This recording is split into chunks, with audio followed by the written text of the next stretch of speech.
Hello and welcome back to Wheat Waffles. I'll start off by saying, this may go on to be one of the most important, if not the most important video I ever make, as I'm going to be giving my rundown of my top 10 data and statistics supporting the Blackpill. The things brought up in this video are going to be nothing more but simple, cold, hard, brutal and undeniable facts, showing for men in current dating markets their success is almost entirely determined by their looks and genetics. And guys, the last thing I'm going to say before I start the video is ideally you should be memorising almost all, if not all of these things. In fact, once the video's finished, here's what I want you to do. Shut off your computer and bring out a notepad or phone, whatever, and do your best to list as many of these 10 things as you possibly can. You should be able to memorise at least 7 or 8 of them. This is a minimum. 7 or 8 things as a minimum. And being honest guys, if you manage to write down less than 7, you may as well have not watched the video. These 10 facts are your bread and butter for when it comes to online discussions and debates. If you don't learn these things, don't be surprised when you get destroyed. You need facts to support your argument. Anyway, hope all goes well, let's get this video started. Number 1. For 18 to 29 year olds living in Western countries, such as the US, UK, France, Germany and so on, there are on average 105 men for every 100 women. Now a lot of you might be surprised that I had this as my number 1 statistic, but the reason I love this piece of data so much is because it is a direct counter argument to anyone who still believes in this idea of there's somebody out there for everyone. This data is basically saying that even if we lived in a 100% perfect system, where every man and woman was able to find a partner and they were 100% satisfied with their relationship. Even if this was the case, then still, every time there would be a guaranteed 5 men who are left out. And even then, it doesn't stop there, because you've also got to factor in that a large portion of these women aren't going to be the most ideal to date. So maybe they're single mothers, overweight, or maybe they're excluded from the dating market altogether, if they're more career or travel focused. But this is besides the point, because this data assumes that even if the system was perfect, and every match was ideal, then it's still going to leave some men left out of the dating market altogether. And lastly, before I move on to point number 2, if you want to know the reasoning for why this is, and why there are more men than women, is because in tribal times, men were much more likely to die during hunting or fighting other tribes. But by the time men and women reach fertile age, the numbers would usually be balanced out by that point. But obviously now we live in our developed world, there are no longer factors such as the ones I just listed to equalise the numbers. So that's the first statistic. There is a surplus of men, particularly for young age demographics living in the West. Moving on to number 2, height disadvantage. So taking a look at this chart, we have male height on the x-axis with the corresponding acceptance rate that women would deem suitable to date. And if we zoom in to a few critical parts of the graph, at 5'6", a man will have a 75% rejection rate based on his height alone. This is excluding other factors. This graph is based solely on height, and it gets even worse at 5'4", where it drops to 90%. This graph shows plain and simply just how significant height is for men when it comes to dating. And in my opinion, these numbers are likely even worse than what they appear. Because let's say that we bring 100 women back, and we have this man, he's 5'6". So, as already stated, 75 of those 100 will be an instant rejection for this man. But remember, these numbers, these are just the ones who said. These were just the ones who were honest in the survey, saying that they would reject a man at 5'6". What you've also got to take into account is others who lied in order to look good and virtuous. And still, on top of this, you've also got to take into account any others who have a strong disdain or rejection rate for somebody who's 5'6", but would only consider dating him if he's massively making up for his lack of height in other areas, like having Tom Cruise tier face, status and wealth. But your average 5'6" man isn't realistically going to have these things. So really the number of actual options that a 5'6" man will have is likely going to be significantly less than what the already shocking data shows. So that's number 2 about height. Moving on to number 3. Women, irrespective of their own ethnicity, favour white men when it comes to dating. So in this survey, women were asked which ethnicity they find the most attractive.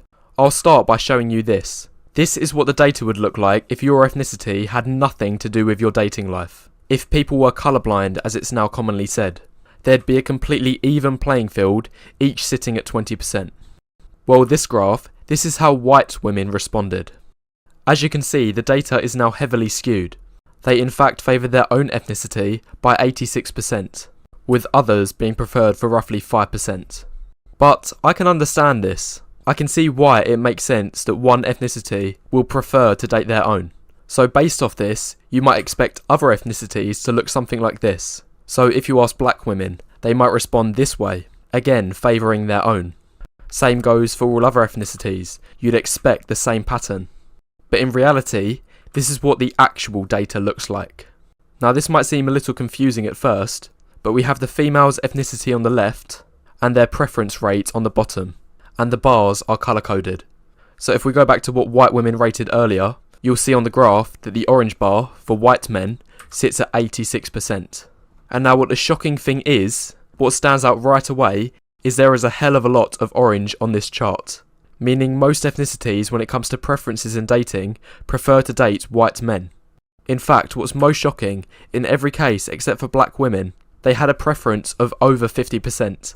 Meaning they preferred this ethnicity over all others combined. So there's that statistic. Moving on to number 4. A staggering 95% of Tinder likes go to just the top 50% of men. This shows two things. Number 1, hypergamy. It shows the vast majority of women, even those of lesser attractiveness, only have eyes for the top 50%.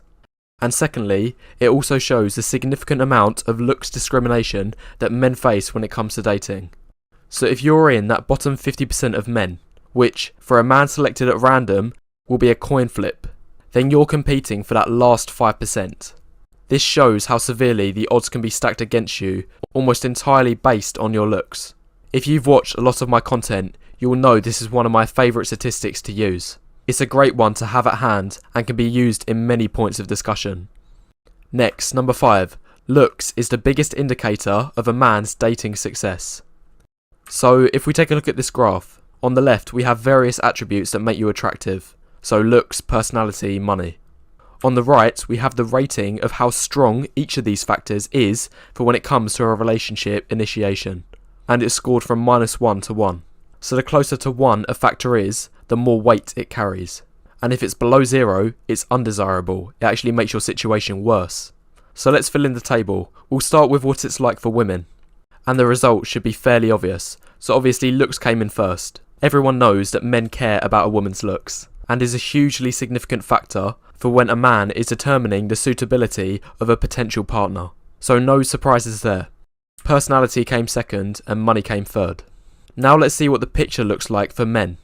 Now, on first guess, you might be expecting looks to carry much less weight, as most people assume that women care more about these kind of things when looking for a partner, a man's resources or his confidence and humour.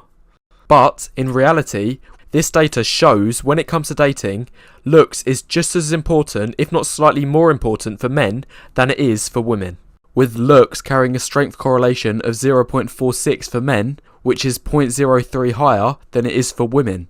And again, a man's personality and money came in second and third. So that's the first 5, and I think these are the most important, and they should be really easy to remember, because you've got one about demographics, and then you've got 3 to do with your appearance, split up into looks, ethnicity and height, and then you have one more to show its significance in dating. Anyway, that's the first 5. Make sure you like the video and leave any thoughts you have in the comments below so far, as it helps the YouTube algorithm. The next 5 are going to be a little bit more nuanced and have a wider perspective. Number 6, the halo effect. So if we have a look at this graph here, this is women rating a man's looks and personality out of 5. And notice how there is a very strong positive correlation. This is due to the halo effect, which is where people are more likely to attribute positive personality traits to somebody they already find attractive, such as being kind, funny and honest. Meanwhile, they'll likely attribute undesirable personality traits to somebody they find unattractive. Number 7. Women understate the importance of looks. So if we take a look at this graph, this is women rating men. And on the left is how important women said certain characteristics were, such as looks, personality and money. and on the right is how important they actually were, so how likely they were to lead to a real relationship. And what's most striking about this graph is the difference between how the stated importance to the actual importance is almost completely reversed. So if we zoom into the data, women said that the order looked like this, that personality was first, then money second, and looks third. But in reality, the actual importance was looks first by a huge margin all the way up here, then personality second, then money third. Meanwhile, for number 8, when we compare this to men, they are much more honest on the importance of looks. So again, here's the graph for men rating women this time. And notice how they said that looks and personality were both highly important. Like obviously personality was top, but there isn't much difference, and they're more or less tied for first. Then money is at the bottom in third. Now although not perfect, it's a lot more accurate compared to the woman's graph. So when we put the two graphs together, and we focus just on the looks part, it is clear to see that men are much more honest about the importance of looks. So the gradient is significantly steeper between women's stated importance and the actual importance, while men's is more accurate.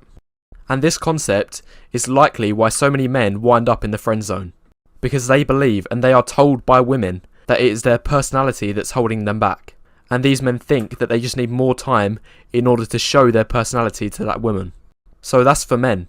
However, you almost never see this the other way around, because if a man rejects a woman, the woman most likely knows that it's because of her looks.